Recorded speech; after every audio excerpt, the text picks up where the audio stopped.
hello friends কি খবৰ আজি এটা ঘৰুৱা পদ্ধতিত মই কালো কেনেকৈ ভাল হয় দেখাইছো আহক তাৰ বাবে আপুনি 2 গিলাস পানী ল'ব তাতে অলপ কুলা তুলসী পাত দিব লাগিব এনেদৰে আপুনি দুটামান জালুক দি খুন্দি পিনি জালুক কিটা এনেকৈ দি দিব লাগিব আৰু আপুনি আদা এডখৰো এনেকৈ খুন্দি পিনি দিব লাগিব আদা এডখৰ দিয়াৰ পাছত আপুনি এডখৰ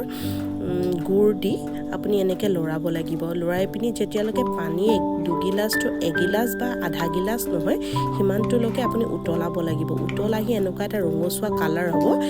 যেটো কালাৰটো পোৱাৰ পিছত আপোনাৰ গাৰাটো ৰেডি হৈ যাব এটো সব গাৰাটো ৰেডি আৰু